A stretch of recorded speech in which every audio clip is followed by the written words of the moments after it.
A very good evening and welcome to this edition of The Frontline. My name is Charles Mwangu Shampagi. The controversy over the rationalization of the Uganda Coffee Development Authority continues to raise debate and controversy across the country. What exactly is going on? And it's put into play the broader question of rationalization. What exactly did the government intend to achieve with rationalization? Why touch the Uganda Coffee Development Authority? But why has it also sparked off such a huge storm? The play between the executive and parliament over this piece of legislation. We'll put that into context with the panel that I have. It's a fairly large panel. Let me start at the extreme end. I have the Honorable Medad Segona Lubega. Honorable, very nice to have you on the front line this evening. My pleasure, and good evening to you. Good evening to the panelists and to our viewers out there. He represents the people of Busiro East constituency and is a member of the National Unity Platform, chairs Parliament's Public Accounts Committee. Yes, Public Accounts Committee, COSASE. No, that is a Committee on Statutory Authorities and State Enterprises. It is a PAC. It's a PAC, okay. We have Ofono Opondo. He's a frontliner, Executive Director at the Uganda Media Center, and comes from Kapele Byong, Mulanda, and somewhere in Mukono. No, from Chagwe. Oh, Don't say somewhere. Somewhere Chagwe. from Chagwe. But you did not mention his political party. Of course, I belong to the NRM. He works for the government of Uganda. That's what I said. He didn't mention. He works for the government of Uganda. That is a given. The viewers, Thank you, Charles. Good evening to our viewers, and good evening to our panelists. I have with me also Mr. Mosisi, yes, Mr. Fred Busulwa. Fred Busulwa is a coffee farmer. Fred, very nice to have you. Yes, my pleasure to feature tonight on this great panel. My name is Fred Busulwa Colonel Aksam. I'm a coffee farmer from Masaka, and I am the chairperson for Masaka City Coffee National Operators Association. Mr. Busulwa, you'll introduce yourself better in a moment. Let me also introduce on the front line tonight Ms. Topista Nakungu, Country Director, International Women Coffee Association. Alliance, Coffee Alliance. Very nice to have you. And last but not least, I have the Honorable Minister of State for Agriculture. People are saying, why did you bring a Minister for Animal Husbandry instead of a Minister for... And I said, we don't have a Minister for Coffee or a Minister for Crop Husbandry. Then he said, because I'm a minister for animals. So I hope you did not bring the minister for The Honorable Bright Ramirama. Very nice to have you on the front line tonight.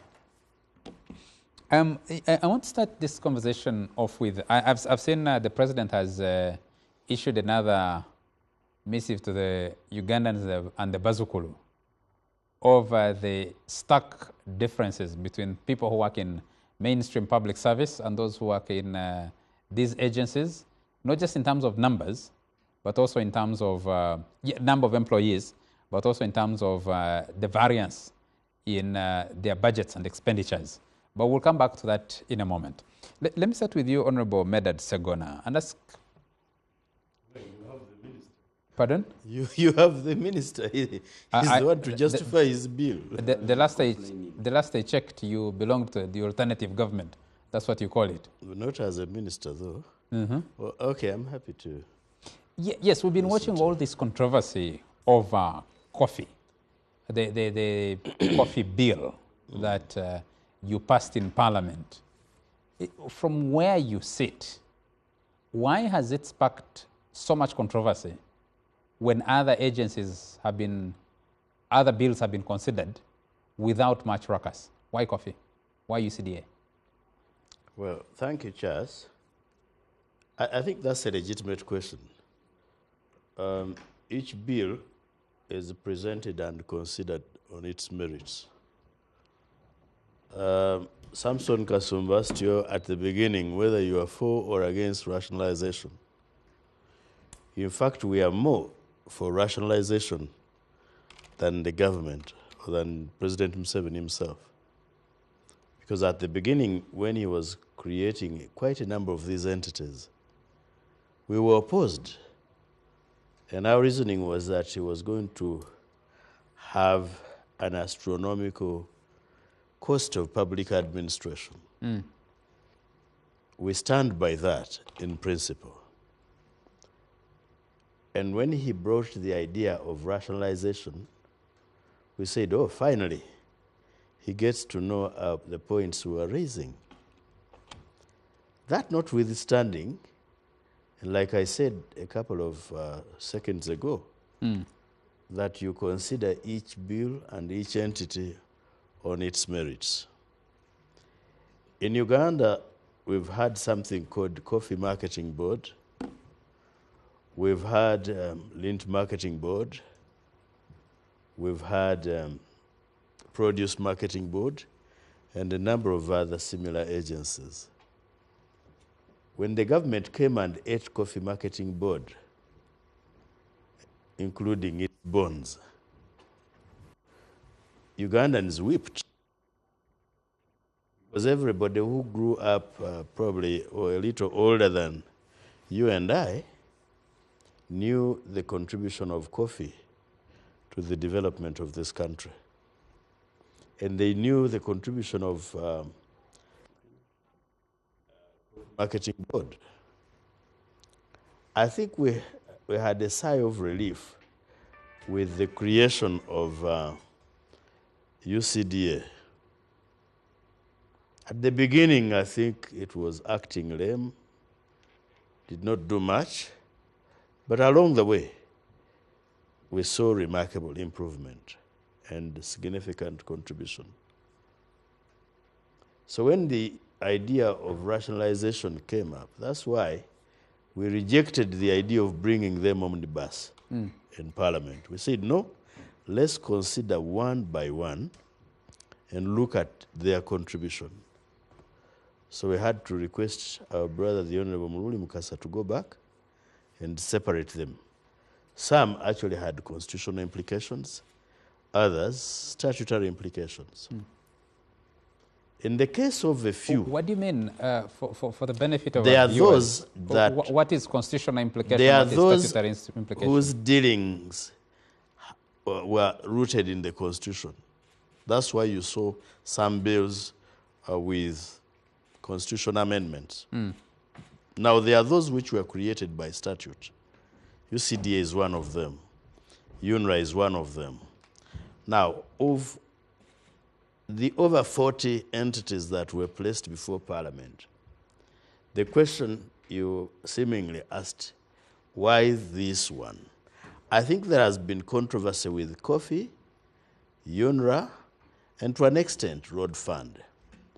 We were learning from the experience of the abolition of REA, which was easier for them to deal with. REA is the Rural Electrification Agency. Which was easier for them to deal with.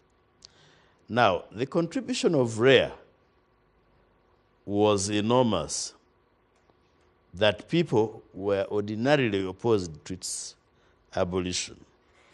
Where REA had placed electric poles in this country, there are no wires, there are no transformers, there's no light.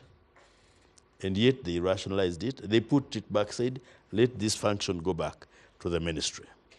So what the ministers, and I'm happy my brother, the Honorable Raminama is here, were saying is that we are taking the functions back to the parent ministry. And if you remember my questions, said we take this function or these functions back to MAIF. The same MAIF we gave stock farms. They are busy fighting over the stock farms. The other time the pigs had nowhere to stay in Buikwe. In Buyana, which had over 2,000 heads of cattle, I think they have about 100 now. You go to Rubona where they had over 8,000. Yes, you ate them during the war when you were fighting. Honorable Wamirama, you ate them when you were fighting. You used guns to steal those cows. Immediately after these people taking power, they went and collected those cows. They said, by the way, we left some cows in Rubona. They went for them. You go to places, even in Barara, we had district farm institutes, DFIs in this country. Go and tell me how many you know. I only know of one in Tao Mukono, where the land has been chopped, the pigs are sick. I think they have about 4 cows. Those things are not there. But particularly in Buyikwe, in Injeru, they are fighting over land. Honorable Wamirama is fighting with the General Tafire, etc. Now you are telling me there are no extension workers. The same president created something called NADS, which was created by an act of parliament as National Agriculture Advisory Services. How they ended up in distributing seeds, etc., nobody knows, because it's not in the law. After that, they created something ad hoc called Operation Wealth Creation, headed by General Caleb Kandwanaho, the young brother to the president. They got these demobilized soldiers who had retired and gave them the duty of distribution of seeds. The money we would appropriate in Parliament for NADS, they would channel them to OWC. The soldiers took over all the infrastructure, including vehicles and motorcycles given to NADS. I will just cite one example. One day we went to Sironko as Kosase. That is the Kosase then headed by Abdu Katuntu, deputized by Right Honorable now Anita Among. When we went there, it was a rainy season. The OWC officers told us in this place we have distributed apples. People are beginning to reap money from apples. So we visited one man who had about 50 of them. And they told us, you see those hills up there?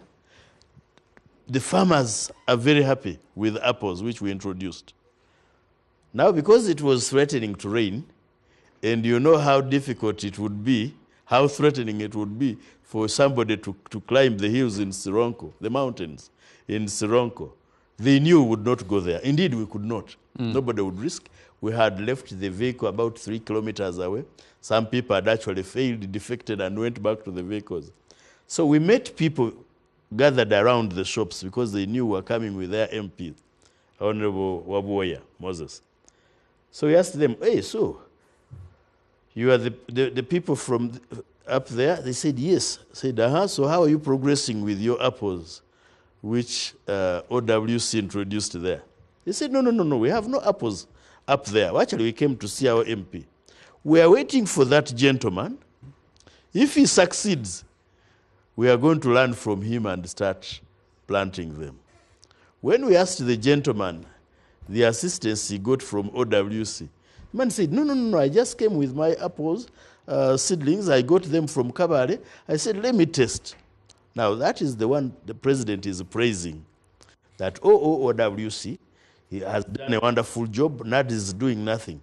After being deflated and castrated by grabbing its money, you blame them.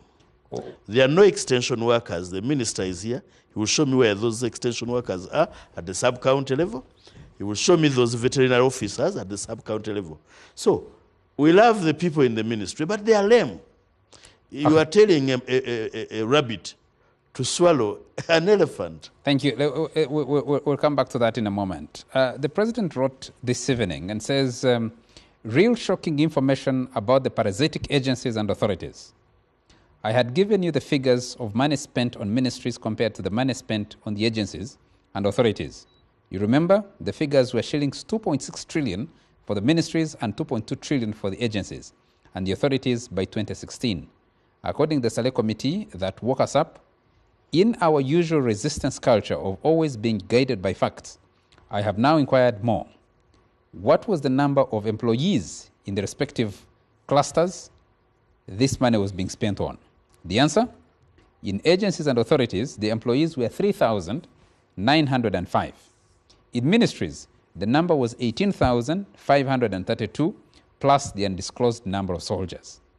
Our army was smallest in number in 1991 after the reduction in force of that time. At that time, it was 41,000. By 2016, when these figures were captured, it was more in numbers. This was because the public servants in ministries were getting small salaries, allowances, and having less operational funds. But we'll go into the detail of that. I want to come to you, Honorable Minister. Has he apologized for having created them in the first place? Can I ask the questions and then you'll ask your questions to the President? I know he's watching, so I thought he could be watching. But the facts. Honorable Minister, I want to start with a very broad question for you to explain to our viewers this whole idea of rationalization. The same government created these agencies some years ago. Now it's rationalizing them, and the President is calling them parasitic. What is the thinking? Well, first of all, good evening, viewers. The intention of government is to rationalize the agencies, to restructure our operational structures, and save money and invest it in areas of priorities. Also want to rationalize and remove disparities in salary structures. As you heard from the President, a very handful of 3,000 compared to 18,000 and more salaries than all of us put together. So the intention of government, again, is not to take away the function of regulation. We are actually mainstreaming the function of UCDA regulation into the Department of Coffee Development. We are scrapping off the title of ED UCDA, and we are calling the head of the department the Commissioner Coffee Development. We don't intend in any way to reduce the core staff, the subject matter specialists involved in regulation. So those who are agitating, I don't know where is the problem. Certainly it's not a question of nationalism. If it were, why would you allow DDA with dealing with a highly perishable product and you resist coffee? You allow Coffee Development Authority, NADS to go, you allow CDO to go, but when it comes to coffee, it's a problem. You allow National Forest Authority with amidst climate change challenges to the ministry, but when it comes to coffee, the ministry is incompetent. First of all, these agencies do not operate outside the armpit of the ministry. They are part of the ministry. And my brother Segwana knows that the law of agency binds on the principle, and the Coffee Development Authority is designated the job it was doing.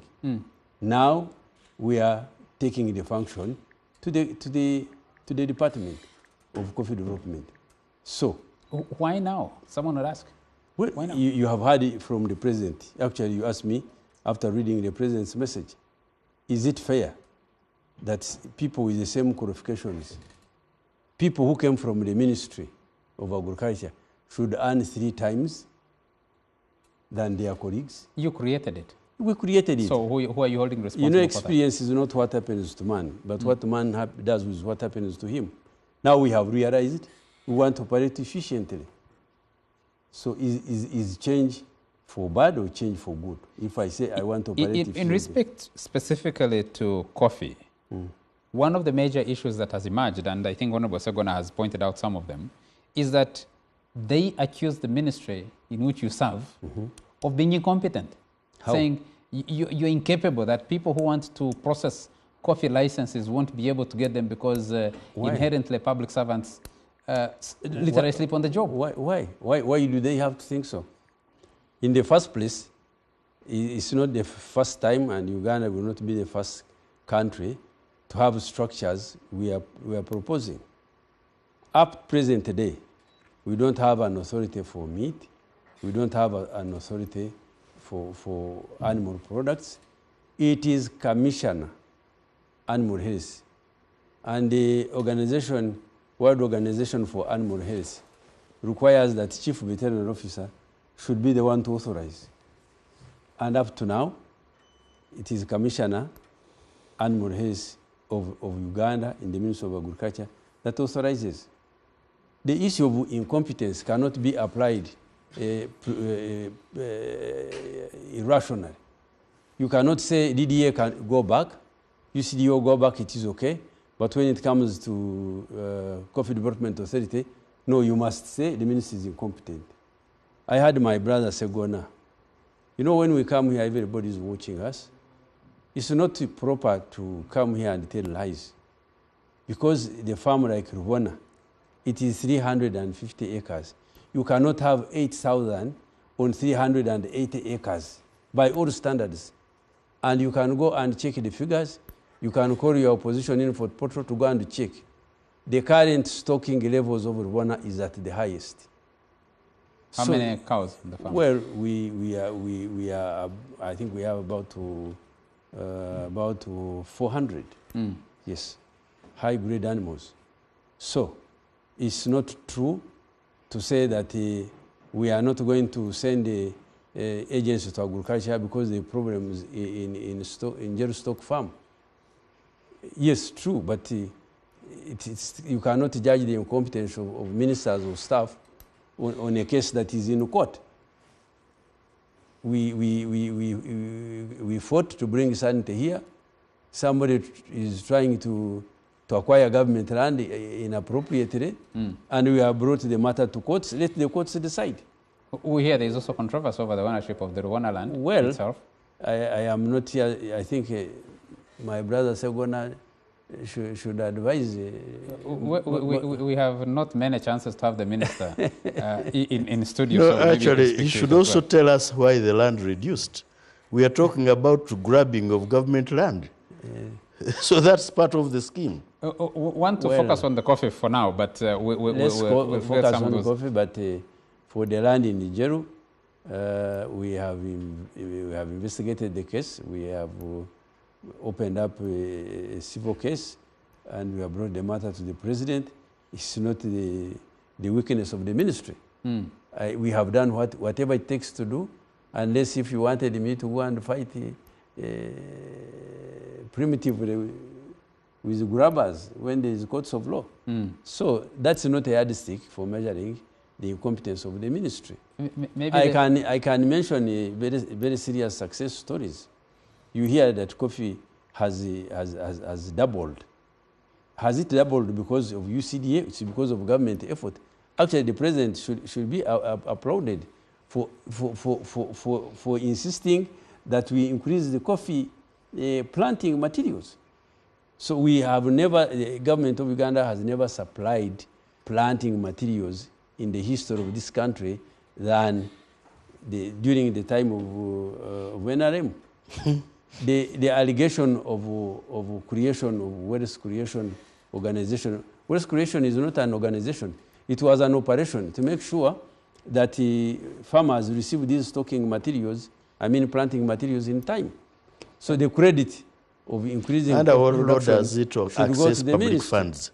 Equally, from 2086, we are importing powdered milk and reconstituting it here in our small dairy plant.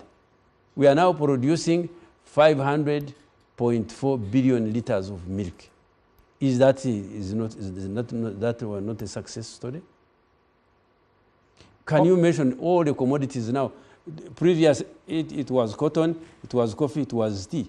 But now we are exporting many commodities. So is that a minus or a plus?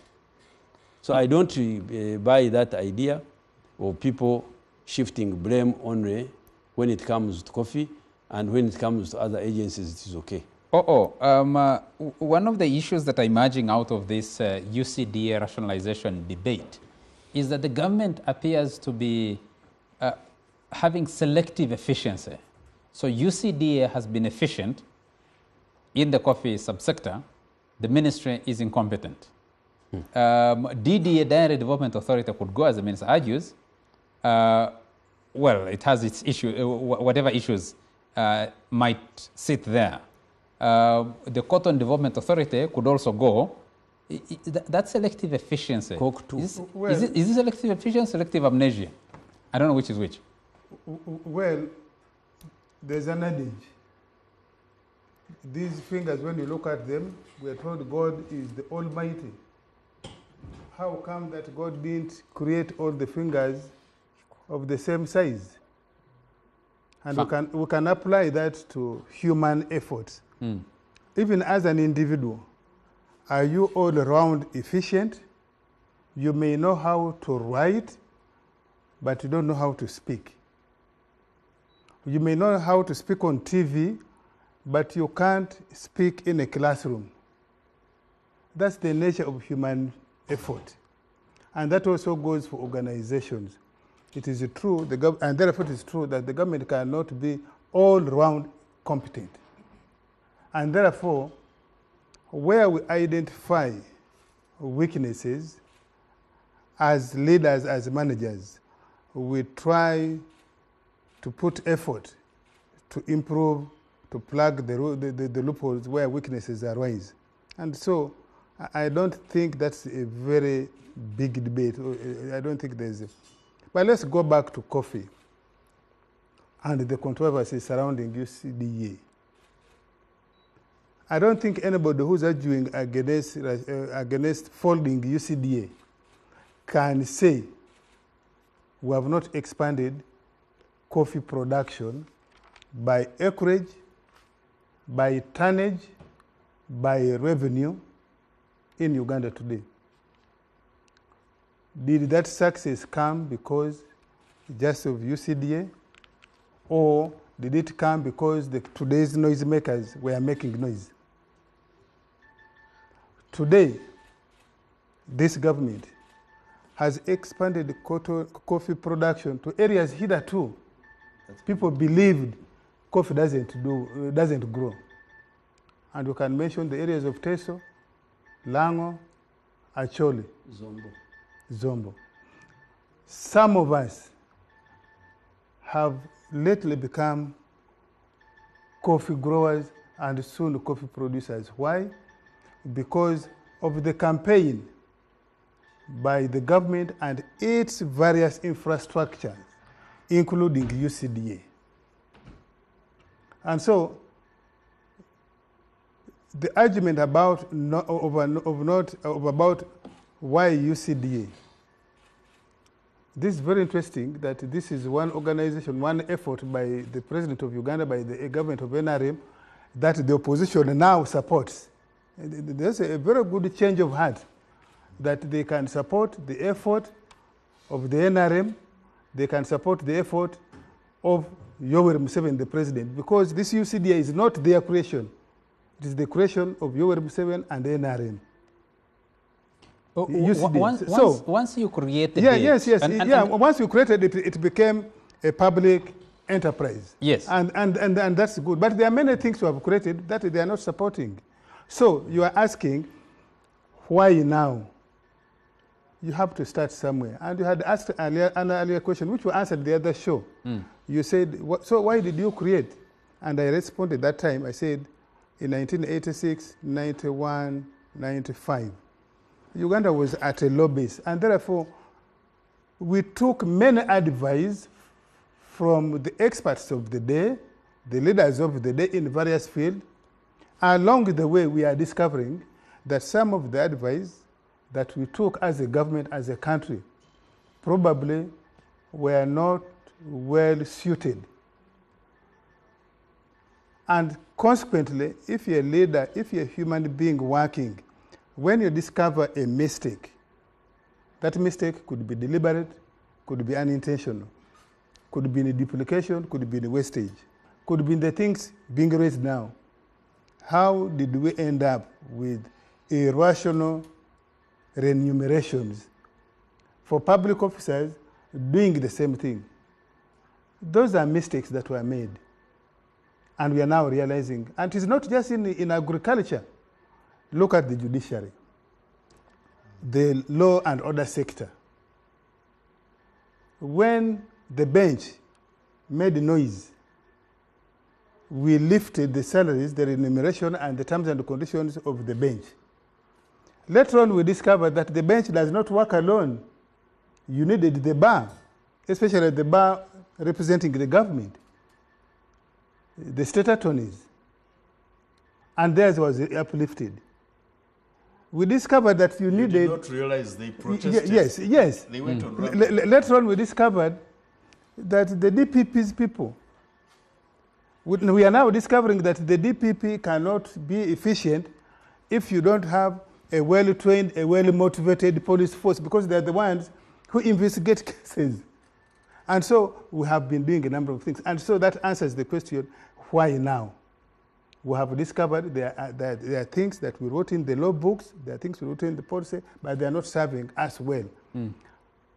You can always say, why have we moved in zigzag? Because even today, you have seen the question of the science professionals.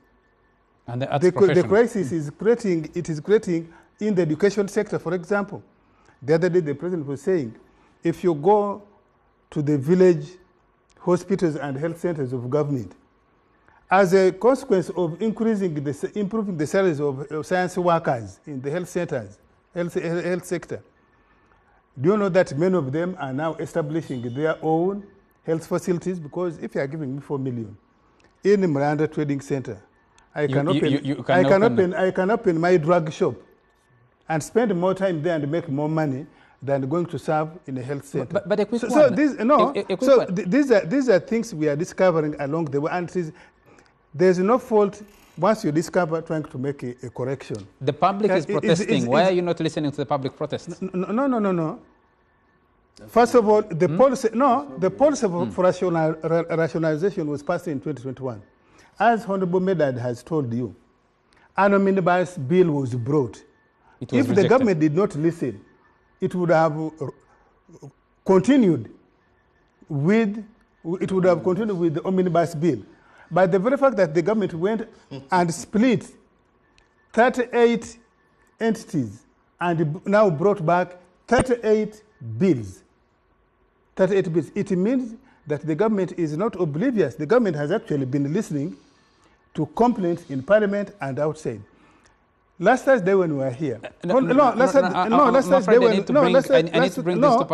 just make this point. Yes. Last Thursday when we were here, Honorable Abedi Bwanuka told you that when he went to meet the president, he's the one who put up a case for UCDA and said, since UCDA is a strategic crop, is having many farmers, 12 million people benefiting directly from it, why don't you give a three-year transition period? And he said, Honorable Abedi Bwanuka said, even without the president thinking about so much, he said, okay, I give it to you. Let us have for Bwanuka proposed 5 years, the president gave 3 years. No, for UCDA's case, let's give them 3 years. In that case, you cannot accuse the government of not listening. Maybe you can say... Actually, you accuse him of not thinking. Yeah, you can say, maybe it is not listening enough, but you cannot say... Thank you. Women in coffee.